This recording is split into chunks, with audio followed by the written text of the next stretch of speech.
Excellent. Hey. All right, well, welcome everyone. For folks who are online and folks who are in the room, thank you so much for joining us today for our panel, and apologies for our delays with some technology, but we learn as we go. We learn as we go, and we're really glad you're here today. I'm going to be very brief since we are starting late with my introductory remarks, because what you want to hear from is the people who are here to my left, from the city of St. Paul, who are here to talk to us about the Community First Public Safety Initiative. And I can think of really no better time to continue a discussion that's been going on for quite some time, but really got reignited in the summer of 2020. And we have an opportunity today to hear about some of the actions that have been taking, some of the thinking around public safety, redefining it, thinking of broadening that definition, really thinking about the policies, practices, and personnel that make it happen, and maybe making it happen in a different way than what we've been used to. So I'm really glad to have this panel be happening today, and I want to give a shout out to the Humphrey Students of Color Association, HSOCA, for co-sponsoring this panel. I know it's the end of the semester and it's a really hard time to really get that energy up. So it was a stretch, and I was very glad for their assistance. And so I will introduce our panelists roughly in the order that they will be speaking. First, we have Noel, who is also a Humphrey graduate. And he is, we get applause, yes, we love that applause, Director of Community Initiatives. Second, Natalia Davis is with us. She is a Community First Public Safety Commission member. Third, we have Andrew Bentley from the Harvard Kennedy School of Government Performance Lab, who is the project leader. Next to him, we have Rachel Walch, who is the Senior Innovation Consultant for the City of St. Paul. And then last but certainly not least, Brooke Blakey, who is the Director of the Office of Neighborhood Safety in St. Paul. So without further ado, I'll turn it over to Noel. Right, and we will also have a PowerPoint that we will switch to.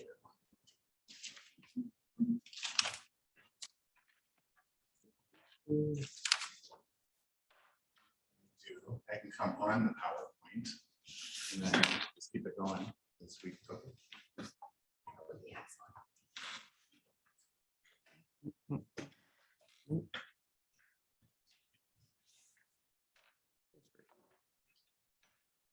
Oh, come on.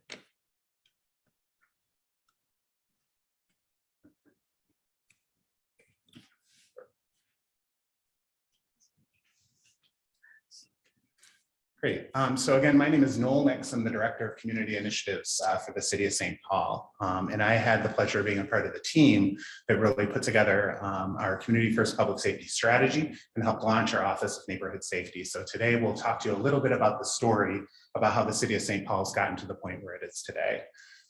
So with that, our approach to public safety in St. Paul is grounded in the central goal of all of our policymaking in St. Paul, which is to build a city that works for all of us. That's sort of the tagline or motto that the mayor always uses when trying to rally us around our work and describe our work.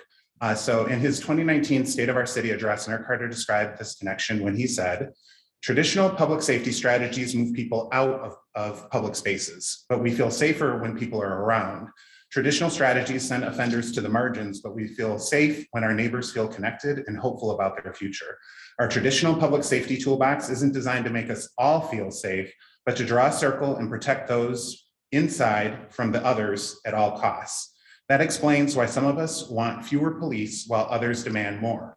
Where you live in relation to that circle defines your reality and shapes your perspective. In a city that works for all of us, where all of us feel safe, welcomed, and included, that circle cannot exist. We need a strategy that goes beyond crime response to crime reduction. That's the genesis of our Community First Public Safety Framework." And so Mayor Carter's really brought forward this vision and this framework in the midst of all of the local and national conversation that's taking place about the role of law enforcement and public safety in our society. These conversations are, of course, informed by the tragic police-involved shootings of Jamar Clark in 2015 and Philando Castile, Justine Damon, George Floyd, Dante Wright, and others since then. And at the same time, since the onset of the pandemic, St. Paul, like many cities across the country, has seen a sharp rise in reports of shots fired, homicides, carjackings, and other incidents. So the policy question isn't whether or not we should be investing in public safety, but how we make those investments in a way that will disrupt long-standing cycles of violence.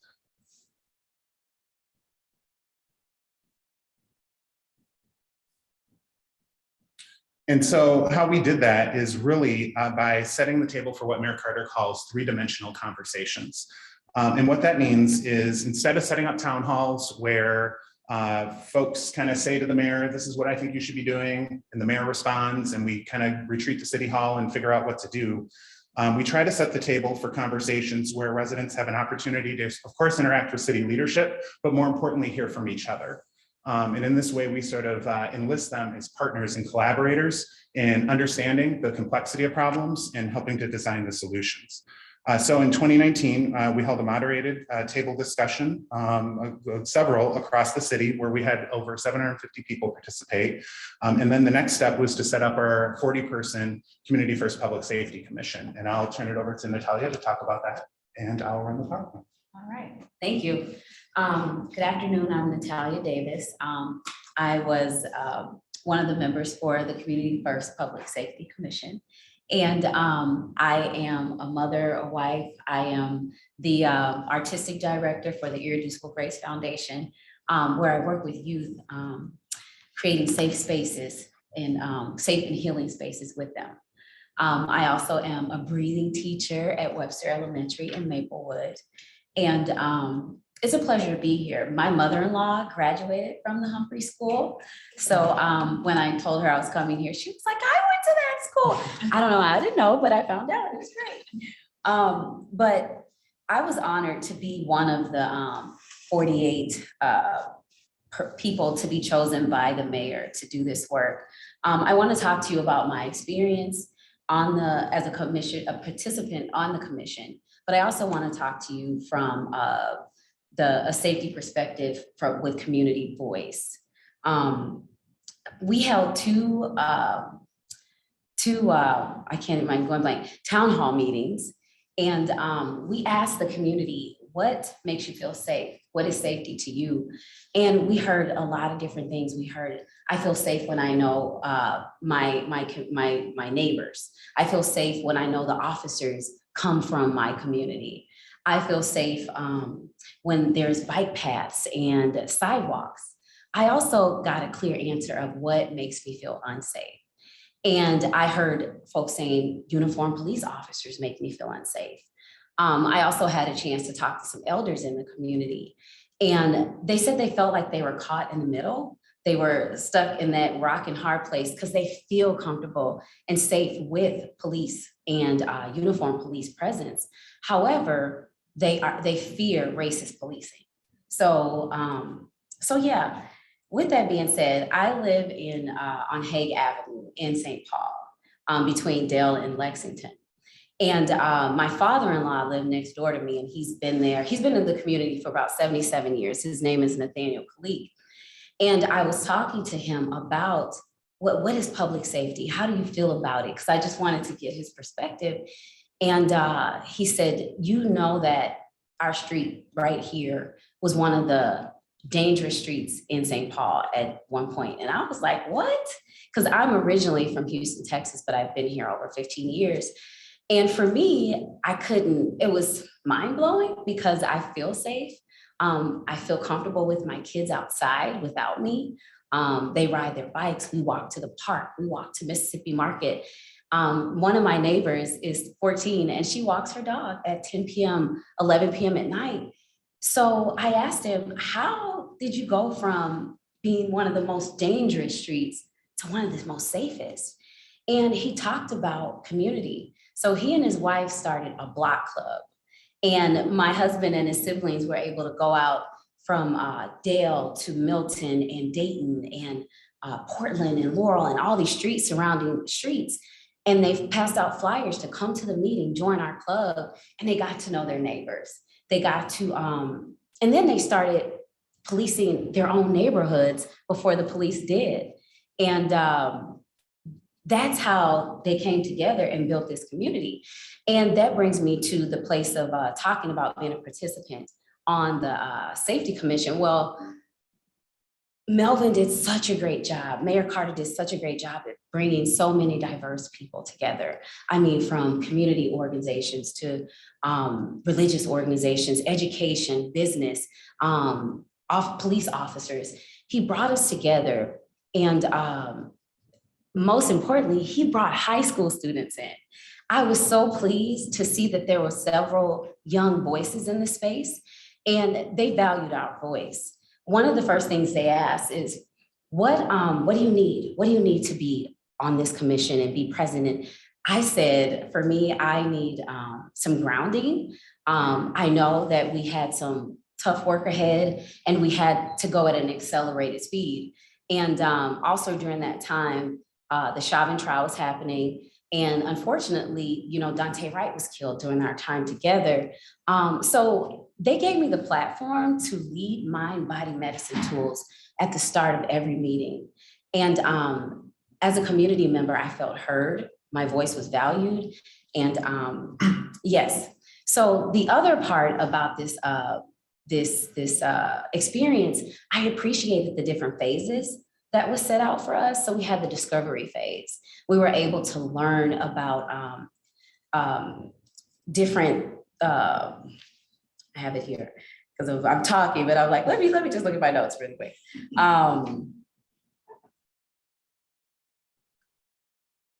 Okay, we were able to learn about the emergency response in St. Paul. We heard stories and examples from residents in St. Paul, which were so powerful.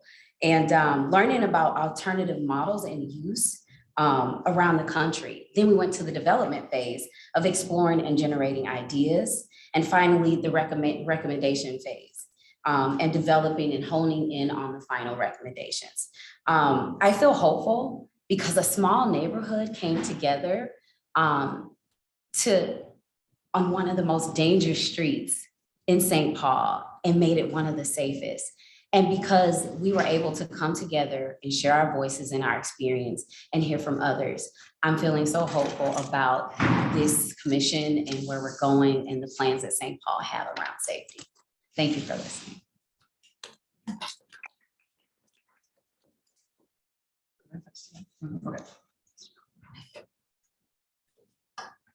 Okay, I hope you all can hear me. I just had to stand up. Okay, great. So as Catherine mentioned at the beginning, I'm Andrew Bentley and I work for the Harvard Kennedy School Government Performance Lab. So we are a hybrid research and technical assistance organization. And we typically partner with municipal, county, and state governments. And we do long-term, large-scale implementation type projects. So I'm on the criminal justice team. So the goal of our team is to reduce the interaction that residents have with the traditional criminal justice system and those who are engaged in the criminal justice system to reduce that engagement so it doesn't deepen. We work on things like bail reform, pretrial supervision, alternative 911 response, as well as community safety. And that's the work that I do. So the central tenet to the work that I do around community safety is to build accountability, to build sustainability in community safety systems. You have to hear from those that are most impacted by violence and not just hear from them, but get their thoughts on policy changes as well as how those changes should be measured. So I interviewed for this job at, we call it the GPL, when the week after George Floyd was murdered, right? I live in South Minneapolis, not far from George Floyd Square. So I was immediately immersed in conversations of safety as a Black man, as a parent, as a steward of racial justice, and as a professional. And when I got the job and I came in, some research came out from Harvard that said that this was the largest protest movement in American history. So the question I posed to my team is, how can we contribute to this movement? This is an opportunity we have here. What can we contribute? We're a research organization, which I love. So we said, let's do some research. So we looked at three things. The first thing we looked at is, what is this movement telling us? What are the voices of the leaders actually saying? So if we go out and work on it, we don't co-opt or reduce that message. And in fact, we're in alignment with it. The second thing we looked at is, can we contribute to this movement effectively? So in order to do that, we wanted to see what are the emerging policy options coming out of the movement. And the third thing we looked at, which was critical, is where can we do this? Who would be an appropriate partner? So on that first thing, right, what is the movement telling us? We went out and reviewed 16 different cities across the country and documented the demands of Black Lives Matter organizations and affiliates. So we had hundreds and hundreds of demands. We categorized them, analyzed them. And what we found overwhelmingly is that this movement is about divestment and investment. Divestment from police resources, investment in communities, typically those that are most marginalized, Black and brown communities, queer communities, Black and brown queer communities, right?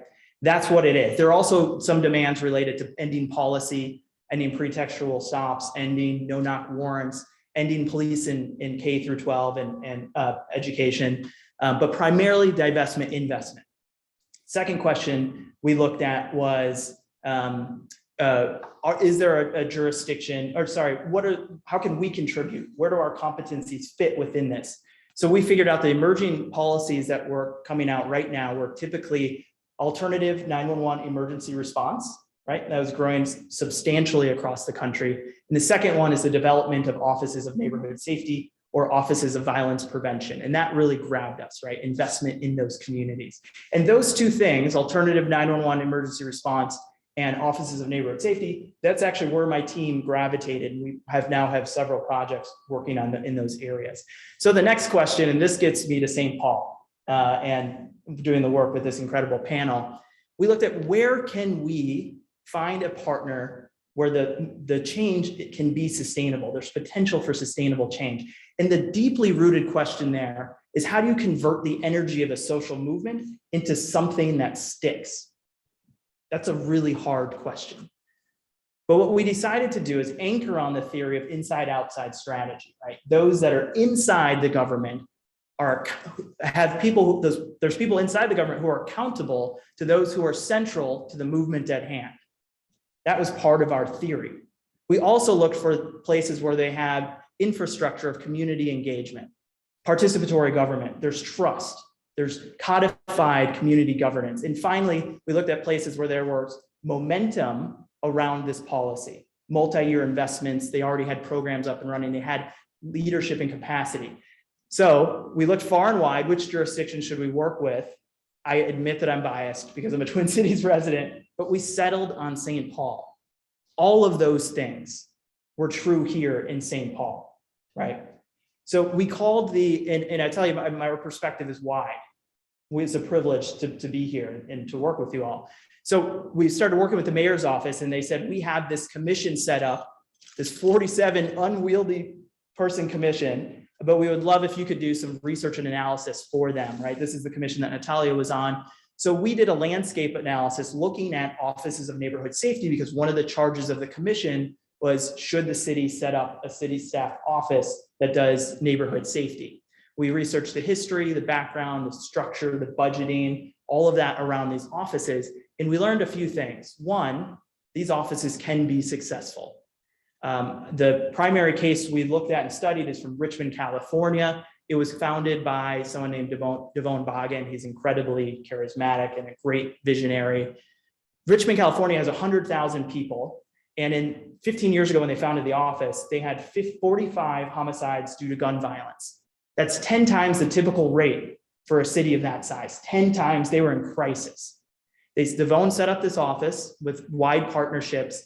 They were able to focus on individuals that are most likely to be perpetrators or targeted for violence, do services, referrals, bring them into the program building process. And they had tremendous success. All the empirical evidence, all the qualitative sort of analysis that they've done point to the reduction in gun violence that they've had in the city, point to the work of this office. It can work. That was the primary thing we learned. We also learned that community governance, the offices that are having success, are doing it by empowering in the communities that are most impacted by violence, right? So they're hiring, they're using them as a pipeline for staff. And there's really strong relationships there. So those are a couple of things we learned. We served the commission. We ended up doing a survey for the commissions to gather recommendations. And I'll just be brief here on a couple of things that we learned. One, the commission said 95% of the commissioners said, we want an Office of Neighborhood Safety to be established. These are commissioners, like 13 were from law enforcement. We had activists, high school students, as Natalia mentioned, community leaders, 95% with one voice, they said, we want this. Like that type of unification, that type of coalition is really, really amazing. The thing I'm most proud of is that 95% of commissioners also raised their hand and said, we want to work on this, right? We want to continue to work on this. We will volunteer and be stakeholders. I think that's an incredible indication of the potential here. The question that I'm asked the most about this is, how is this possible in St. Paul? How do we have this potential for a transformed system? And it's clearly dynamic leadership. It's across the board. It is the mayor, deputy mayor, city attorney, right? And now we have Brooke leading the office, the folks on this panel, but also community leaders. And that dynamic leadership has elevated the conversation so folks feel like they're working on something bigger than themselves. And that's really important. So thank you all for letting me be a part of your work.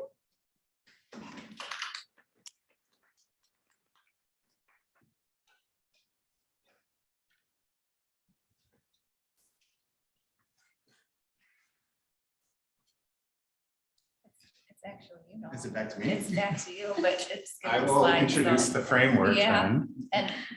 And CIP.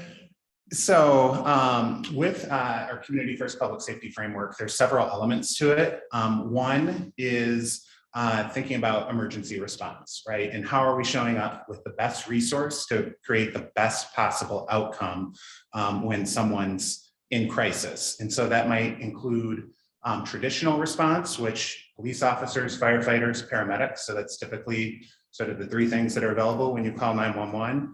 But in those situations where there's not maybe immediately a life at risk, there's not a weapon involved, are there other ways that we can be responding?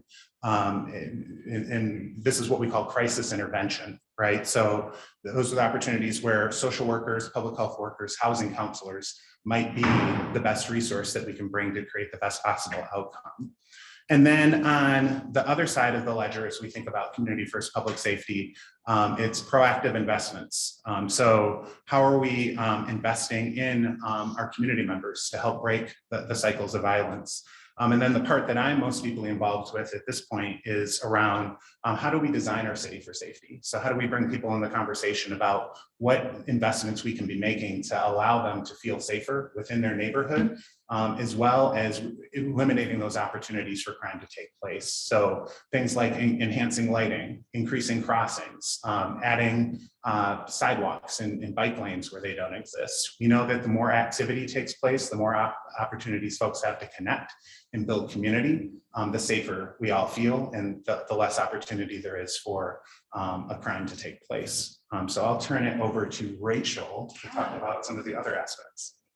Good evening, everyone. My name is Rachel Walch. I am a senior innovation consultant for the city, and my portfolio is largely dedicated to the Community First Public Safety framework that Noel just showed on the screen. And right now, my work is dedicated to supporting our optimal response teams, which includes our Office of Neighborhood Safety, as well as our St. Paul Police Department's Community Outreach and Stabilization Unit, or the COAST unit. That has been in place since 2018, and they provide two major resources to the community by pairing a police officer with a clinical licensed social worker for the mental health resource team, or a licensed alcohol and drug counselor with the Recovery Access Program. They provide these services as a follow-up to incidences of mental health and overdose. And they also perform some outreach related to overdose management and prevention. And we're working towards a co-response model for the police department at this time.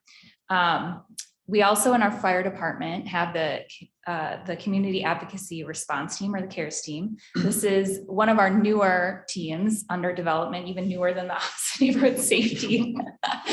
And this will be a co-response model in the fire department. They're pairing a EMT or a basic life support staff with a social advocate to respond to non-medical and low acuity 911 calls.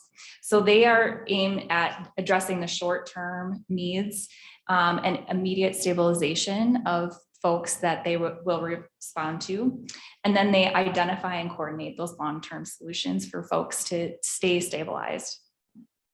We also have our HEART team in the Department of Safety and Inspections. That is the Homeless Assistance Response Team. They are up and running. They are a 3-person team that perform encampment management for the city. And they have a team coordinator, an outreach coordinator who goes out to each encampment and talks to all of the residents camping outdoors. And they have a safety inspector who does a full safety report of each encampment and assesses them for closure. Our stance in the city is that camping is not allowed. And so we work to place folks in short-term shelter. And if there are no short-term shelter options at the time that closure needs to happen, we will not close an encampment on city property. But we do work with other private and state property owners to close their encampments as well, because that does happen within the boundaries of the city. And as we're standing up these 4 teams and learning how to coordinate our work and knowing that we serve largely the same population or similar populations across these teams, I'm leading the work to coordinate how we share data, how we track and measure outcomes, and how we work together to make sure that we really truly stabilize individuals and get them into long-term care solutions that work for them. I will turn it over to Brooke to talk about the Office of Neighborhood Safety. Thank you. Good afternoon or good evening. My name is Brooke Blakey, and I am the new director of Office of Neighborhood Safety. I don't know, is this on? It's on.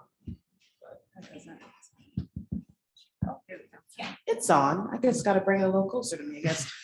I am 45 days new into this directorship, and I'm super excited to be here. I bring a unique lens to this. I am born and raised in St. Paul. I am St. Paul, and I was previously a captain with the Metro Transit Police Department. So I come with a law enforcement lens as well as a social justice, social advocacy lens. I am a graduate of the U of M in child psychology, criminology. So I spend a lot of my life on the West Bank, but it's understandable. But what I'm excited to talk about is what the ONS implementation plan looks like. And it's really relying on the hard work and recommendations that the commission worked on, as well as what Harvard's technical assistance is bringing to me, as well as the innovation department. So as we're looking at the investments that we are bringing to this office, we're looking at those recommendations that the commission bought about what they'd like to see. So working in coordination with our optimal response teams that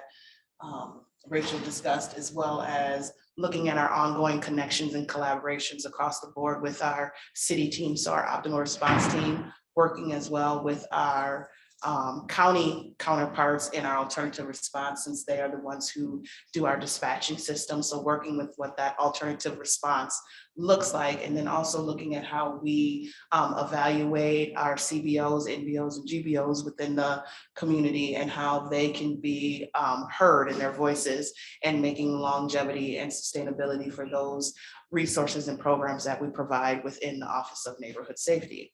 So 45 days in, one of the biggest things that we're working on is getting our Neighborhood Safety Community Council, which is a subset of the commission, which will be community voices, lived experiences that are going to be providing policy and advocacy information to the Office of Neighborhood Safety, as well as they will have a grant funding arm as well for monies that will come into the office for community-based grassroots services for those resources that you keep hearing us all talk about. So that's the excitement of this. If there was ever a dream job made, this is it. It was made for me. And so I'm super excited to be a part of it because it gives me the opportunity to still stand and bring some legitimacy to the community and a voice about what happens in law enforcement and how they interact. I think Natalia said it so perfectly, is that sometimes we get caught in a rock and a hard place. And so it's really being able to bring that voice back to the officers from a lens for me to say, this is what the community is saying, and this is how they want you to show up. It's not that they don't want you there, they just want you to show up there in a different way. And a lot of you are capable of showing up, but we need to have that conversation in that place. So I'm super excited to be here and we'll answer questions. I think that's the best way to describe the office. But again, 45 days in, I'm a one-woman show. We're hiring, all of that good stuff. And so I'm super excited. But I think one of the biggest things before I end is that this is really based in research and data, and it's driven by that. It's not about what I think, it's about what data and research has shown, and that we are collecting that so that we can talk about how to replicate it and how to sustain it. So I think that that's the other perfect part of this job, is that I get to kind of data geek out, and that's a very strange place for somebody who used to be a police officer is, but I enjoy that component of it as well. I'll throw it back to Noel. And so we just really wanted to end with having the framework up so that can help inform our discussion. As you can tell, we're really excited and we've been working really hard to get to this point, and we're really optimistic about what the future of public safety looks like in St. Paul. And I'll turn it back to Catherine to moderate. Well, this is great. So I'm going to stop sharing so I can see if there's questions online. All right, here we are. So, wow, there was so much information there. And I'm a St. Paul resident too, so I'm feeling a lot of pride. But my first question was, oh, thank you. I'm not good with the hot mics. You know, I know we have people here who have questions. So if you have questions, I shouldn't ask the first question always, but I'm going to take that opportunity. I was interested in how much alignment and coordination was part of everyone's presentation. And for people who are, for example, looking at the report that just dropped today about the Minneapolis Police Department that came out from the Minnesota Department of Human Rights, and is saying, okay, that just happened in Minneapolis, that big data report. What would you say to people who are still skeptical about things like offices of community safety after they hear about what happened in Minneapolis and see that report? Like, well, how is this going to prevent this kind of thing from happening here in St. Paul? What are some of the things that your framework brings that might give people more confidence that if a similar investigation were to happen in St. Paul, this kind of action is going to make that kind of result less likely? So I can kind of throw a couple things out there and then open it up.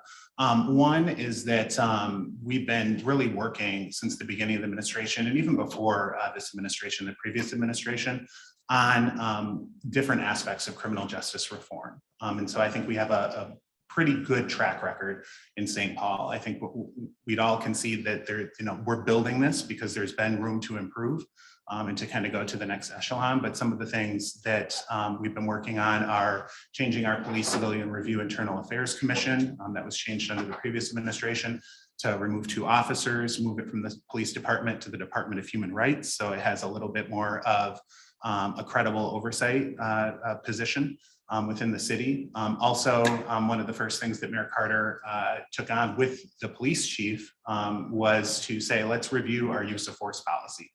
And through that process, we received over 100 comments about what changes could take place. And then within 6 months, the entire manual for what use of force looks like within the police department was revised based on that input and those conversations that took place.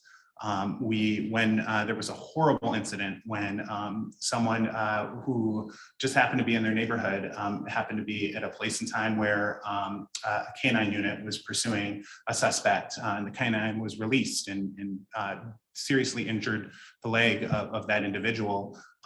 We stopped all use of canines and undertook an independent review to say, what do we need to be doing differently? And so we went from double digits of canines, incidents of canine injury, to last year we had 0. We really tried to work within sort of the traditional response to improve how we're showing up in the state of an emergency. So hopefully that track record indicates that, and our commitment to this work indicates that we've been doing the work and we're continuing to do the work.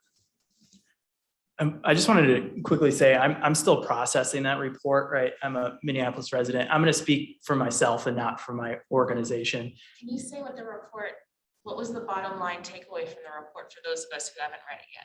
Sure. Yeah. So there were a lot. It was a lot. There wasn't one takeaway. I think you could write an entire dissertation about the findings of this report, the reaction to it. It was conducted by the Minnesota Department of Human Rights. There was a civil rights violation that was for civil rights violations. It started immediately after George Floyd was murdered. So this is a 2-year process. They worked with the city of Minneapolis to gather data, to do the investigation, to gather body cam footage, et cetera. So it's been a very comprehensive report with a lot of folks supporting the department. Their findings, again, were pretty broad. So one of them, they found use of force as well as arrest rate were disproportionately fallen on communities of color, Black communities. They didn't have data for other communities in Minneapolis for arrest and use of force. There was also rampant and excessive racial epithets and language used on body cam footage, to the point where prosecutors weren't able to, in fact, bring some charges and cases because of the language that they found.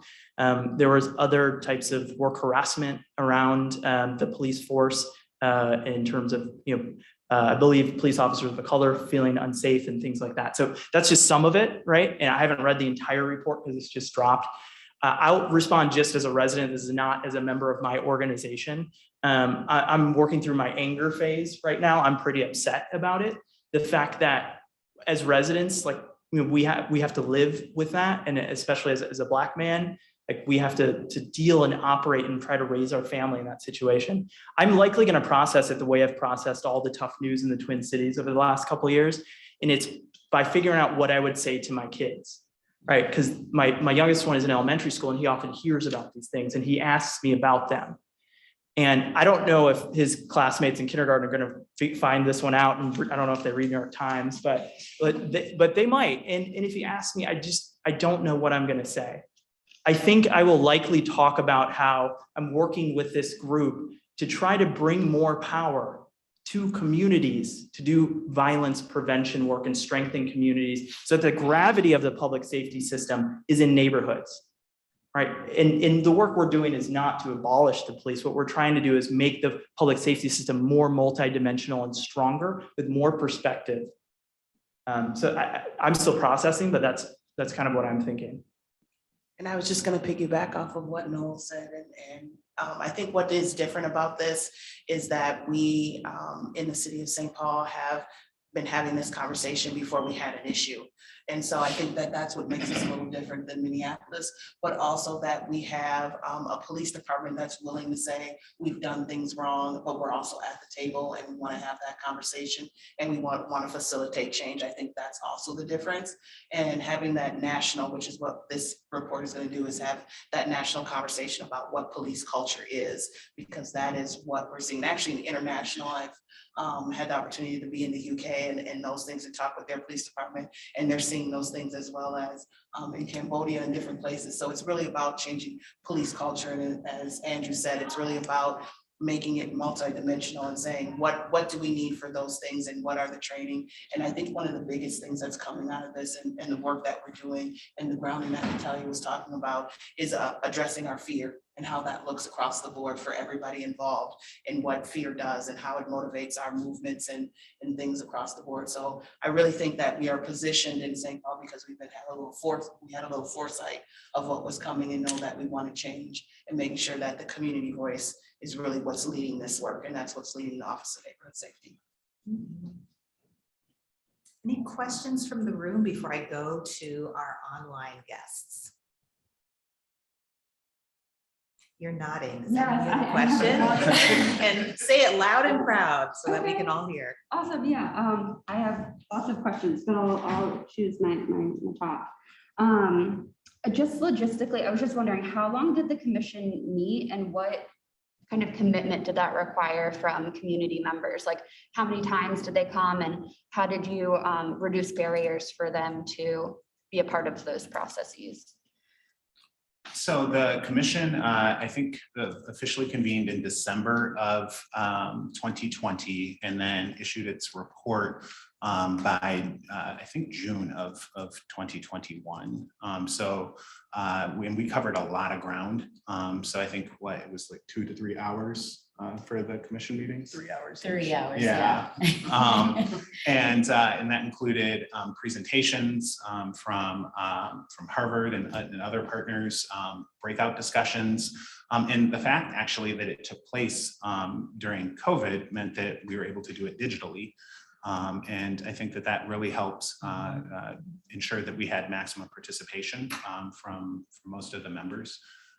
Natalia, do you want to speak a little bit about the experience? Yeah, folks were at work, they were in cars, we were wherever we had to be, but also in this meeting and months and 3 hours every other week, I believe. So I think that makes a big difference versus asking folks to be physically in the same place at the same time for that level of commitment. And in fact, to the point where, there's some things in open meeting law that we're looking at in terms of how do we do that with all of our boards and commissions and allow that type of digital participation as opposed to asking folks to, commute an hour from work, to come to St. Paul in the morning, come back to St. Paul in the morning or in the afternoon. I would add there was a really incredible facilitator for the commission. Citizens League did just a phenomenal A+ job bringing everyone together, finding shared value and moving through it, especially when there were so many emotional points for us as Twin Cities residents. So a big plug for the Citizens League's work. Was it volunteer or compensated? So it was volunteer. What we were able to do with our youth participants is through our Right Track program, which is our youth employment program, offer them a small stipend. And then moving forward with our community council, we are instituting a stipend so that we can indicate that we're valuing their time and their expertise. Jaden, I see your hand just flew up. Yeah, thinking about from Minneapolis, went to high school in St. Paul. Wondering if you, as you look across the river, if there are any big barriers you see in Minneapolis participating in something like this, or if Minneapolis could go in that direction. Then also thinking about sort of one of the first statements about it being about divestment and investment. Do you see this leading to more of a community presence, such as you're working on fewer police on the streets? I'll take that one. So Minneapolis actually has an Office of Violence Prevention, and it was started before our Office of Neighborhood Safety. And they were a participant in helping us do the work. They were part of the commission work. And so do I see a divestment in the police departments? No, I don't. I see equal investment across the board and looking at how we utilize what everybody's specialty is. So I liken it to a doctor's office. So we have a heart doctor and a podiatrist. What we don't want is we don't want the heart doctor working on somebody's foot and then somebody having a heart attack and they don't have the time to go over there because they're working on somebody's foot and we have a podiatrist in there. So that's kind of how I like to think of that. So making sure that we invest in all of those components. So not only just in the police department or in the Office of Neighborhood Safety, but also in our healthcare, also in our education and our public health. And so I think when you have equal investments across the board, then that's when you can move things forward and be more community-led and asking people what do they need and how do they want that service to show up in their community. So giving that community voice to lead that work.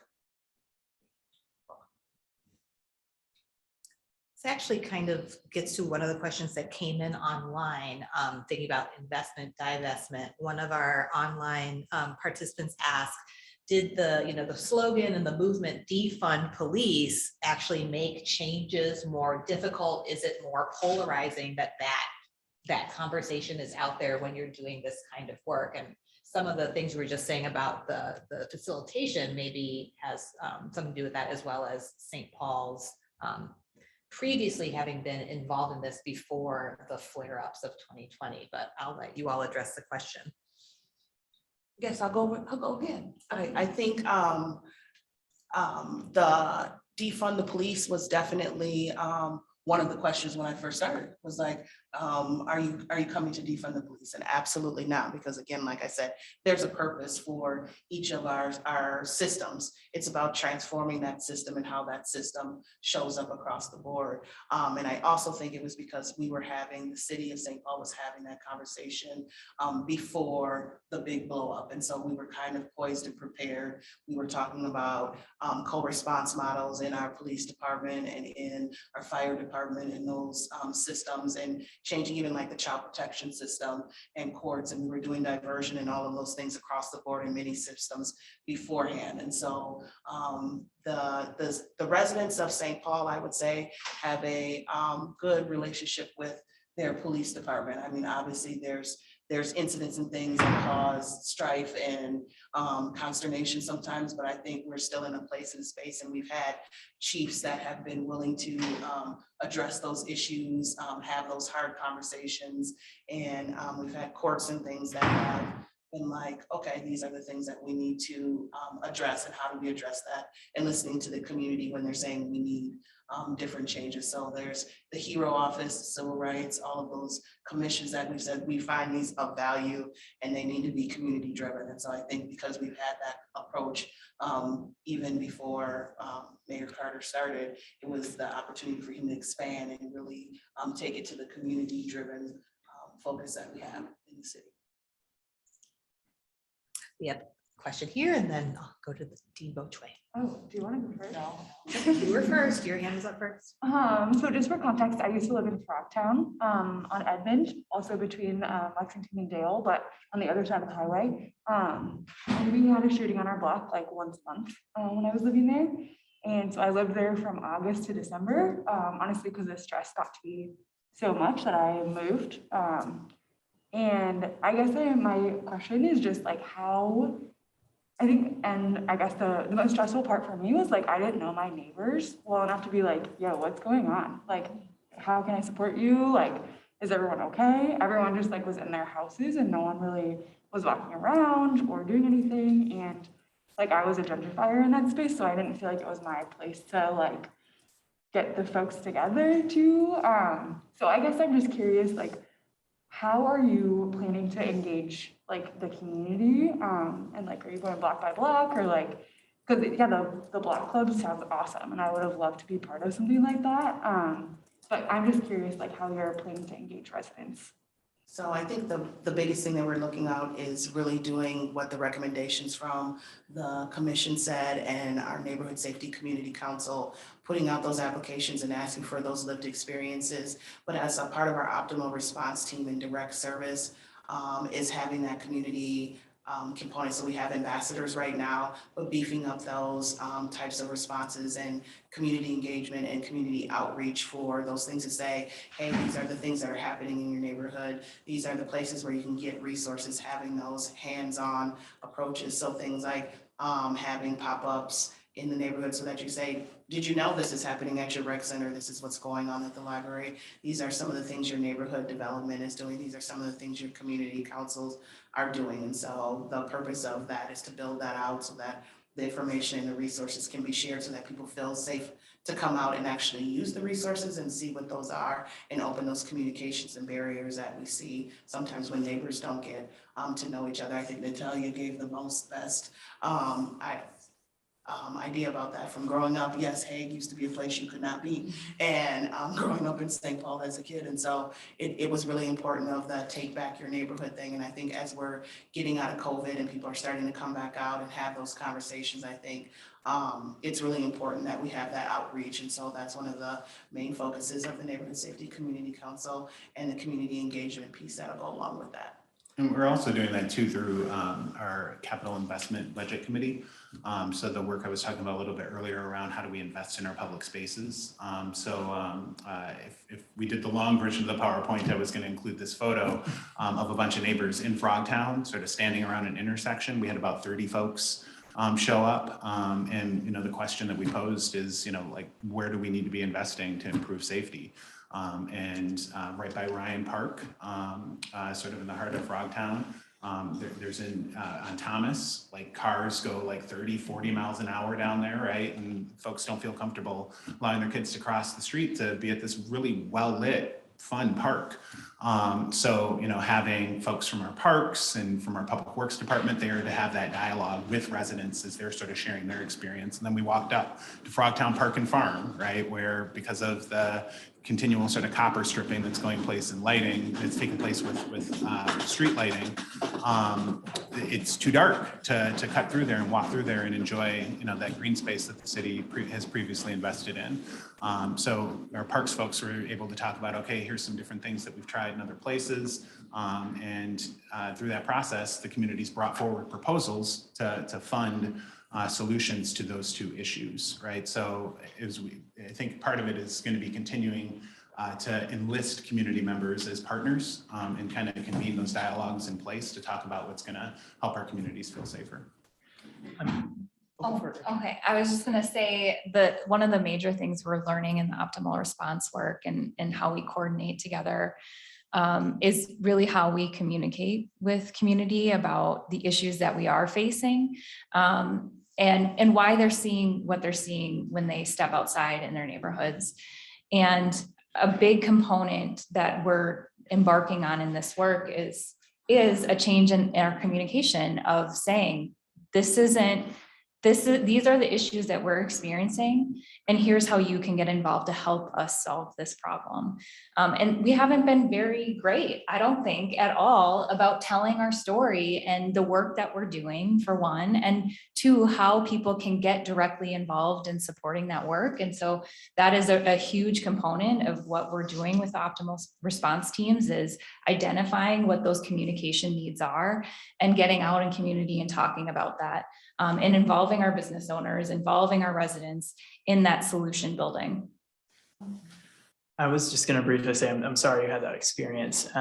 And most of these offices of neighborhood safety that we've studied focus on gun violence, like very tightly. And a lot of them have they're building up capabilities around trauma-informed practices and also healing. And Brooke and I were just talking about this yesterday. There's some really good examples. She has one person in her department, which is just herself, right? But these offices that have multiple years under their belts are doing capacity building with local organizations in their target neighborhoods to build up their ability to do trauma-informed care and reconciliation and healing practices. And that can be a really sort of community-oriented experience. The Office of Violence Prevention in LA County has a team that does this full-time, right? They do capacity building. They also have an artist on staff. This is really cool. And they use community art experiences after a violent experience or a shooting. They bring people together and they use either poetry or painting and murals and things like that. And what they learn in those experiences then go and inform how the office operates.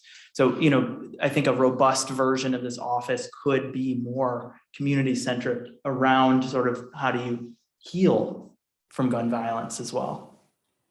Actually, since you just said that, Natalia, when you mentioned that even during the meetings, when they said what do you need, you said, I need to be grounded and have some mind-body medicine. Can you just speak a little bit about that? Because I really believe in like fractals. And so like what you start with at the start, the seed, you see it in the tree later. So it just seems to me like that that was a wonderful thing that you contributed. Yeah, so with the work that I do, I teach mind body medicine tools to the young people in my community. And when I understand that trauma and stress lives in the body, and again, during this time of great change and trying to push forward to do this work, I was like, we're gonna need some grounding. We're gonna need to start in our frontal cortex and activate that amygdala and send it to, so, and what I loved is that they allowed me, I think I had like 5 to 10 minutes every session and I was able to include that kind of information in when I would do the practice. The city of St. Paul, we are working, they hired my organization and we are going out. You mentioned Public Works. I just did a session with the street maintenance crew, and that was amazing. We went to the library this morning and worked with the staff there, just teaching these mind body medicine tools and talking about how to implement them in their lives with their daily stress, but also with the folks you come in contact with. What we do is we attach a narrative to our mind body medicine tools. So we talk about who we are. I always talk about that I'm raising a brown son in America and he will be stopped by the police. And I'm teaching him to learn when he is triggered, when he is pulled over, he can breathe, fill his body with oxygen so that he can come from this part of his brain and he can come home to his mother. And that is my goal. That is my, and in my community, my children are part, they do this work. We go out and we teach other kids. And so for us to experience Dante Wright being killed during our time, it made the work even more important and even more just real.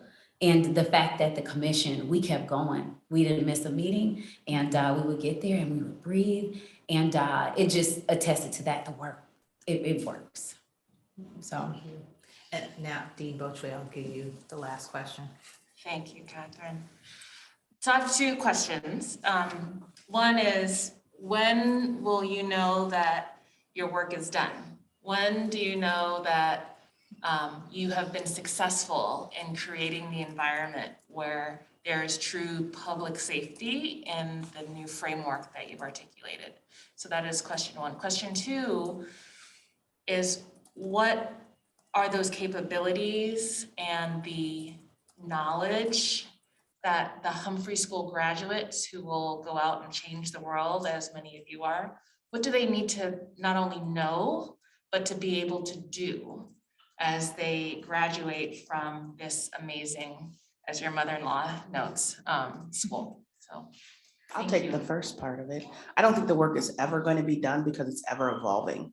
And so like Natalia said, when they asked them what do they need to feel safe, I think safety changes over time. And so what used to make me safe and feel safe one day may change over time. And so I think our work will always be ever evolving. So I don't think we'll ever be done.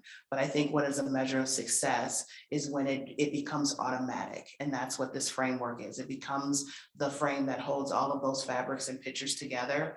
And I go to the digital world and think, the frames and the pictures always changing, but the frame is still the same. And so I think that that's really how we have to approach this work, is that the frame is there and it's that foundation that sets up that ever-changing picture, and that us in this department will need to know how to flow and move with that. And then the second part, I guess, what you would need to know as a graduate of that is that you just have to be flexible, fluid, and understand that change is relative. And that to be successful, you have to be open and willing to be in those uncomfortable spaces and understand that we always don't have the answer to all the questions, but we can have a conversation. And I can speak as an alum that, I think what I take into the work from what I learned at the Humphrey is just kind of having that wide angle lens and really being able to be a systems thinker and see how all the pieces might be able to come together in a different way. I think one thing that, I encourage you to do as students as much as you can is begin to sort of hone and practice the skills of being able to listen to folks and have challenging conversations.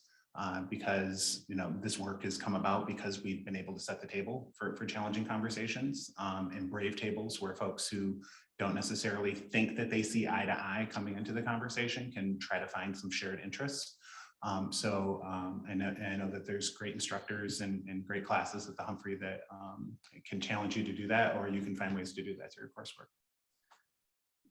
I'll add very briefly, Dean, you asked, how do you determine whether the office is successful and whether this work is done? We've been talking about potentially running a pilot together, Brooke and I have, and the idea would be developing community-based indicators for safety, right? So that goes to our theory of, can the gravity of this work be moved to the neighborhood? So can we go to neighborhoods that are experiencing, unsafe environments and say, what does safety mean for you? And do a qualitative research study on that, right? Then take that information, synthesize it, have a series of indicators that we combine with traditional public safety indicators around bookings and shootings, things like that. And then incorporate that into how Brooke runs the office in terms of resource allocation, evaluating programs, things like that. And then you can repeat that. And it can be something, right, that may not on the surface feel profound. I would like my kids to play across the street at that playground. That comes up commonly in a neighborhood, right? So then how do we figure out which programs can touch that, and who to work with in parks and who to work with in our ambassadors program? And then how do we measure that? How do we measure what's the participation on that playground? How many people are going? How does that compare to other playgrounds in the city and peer cities? And then how do we improve that so that neighborhood feels safer on their own terms? So that's something we're considering of doing, which I think would be valuable. My thoughts, I went to policy school. My thoughts are to understand what your value system is, articulate it, write it down, hold yourself accountable, surround yourself with people that will hold you accountable, get your board. And when you go into an organization, get in the arena, right? And when you go to an organization, institution, carry those with you. Remind yourselves of them, update them, and then try to get that organization to do the same. I think we have to understand what it is, what's our anchor in this work. And then lastly, the mayor would kill me if I didn't say, you can intern with us. Hear that, everyone? Say that again, we should record it. You can intern. Hopefully coming out of COVID, we're kind of rebooting our internship program. So if you are interested in interning around this or other city-based issues, reach out to us. We have fellowships at the Kennedy School also. Well, now this has become a real competition over here. Can I just add, Catherine, can I just add to that last question? Coming at the work at the city from a design thinking, human-centered design lens from my shop, I always have to ask the question, who's at the table and who's missing from the table and why are they missing? Is there a good reason that they're not there? Is it the right reason that they're not there? And if we don't ask ourselves that, we create systems that are really meant for the people who have created them, and if you don't have the right people at the table, we end up in situations like we're in right now. High levels of poverty, high levels of mental health crisis, so many overdoses that we don't have enough Narcan on the street. We're in crisis in certain ways. And it's because we haven't always had the right people at the table. So, and sometimes you just have to take the table away and go out into the community. So ask yourself who's at the table and why. Lastly, everyone said something. I was like, I'll say something. My mother-in-law, I like I said, when she told me she graduated from the School of Humphreys, I was like, oh my gosh. And as you said, hone into your value, get to the table. She decided that housing was very important to her. And she got the job at HUD and she learned the ways. And then she bought an apartment complex and provided housing, affordable housing, Section 8 housing for folks. And she did it for 40 years. And she would still be doing it if when she had a brain bleed, they sold it. They sold because it was just too much, but she would not have done it. And she found what she valued. And she gave back to the community and she provided housing. So find your value, get to that table, and thank y'all for having us. Thank you all for this presentation. I hope we can have you back maybe in the fall for a follow-up to see how things have been going after you're well past your first 45 days. And you've had more Humphrey interns at your office and things like this. But really, thank you so much. It's so good to get this overview and also to see this multifaceted approach to an incredibly complex historical problem. And thank you all for bringing so much humanity to it and centering community in it. And let's give them a round of applause.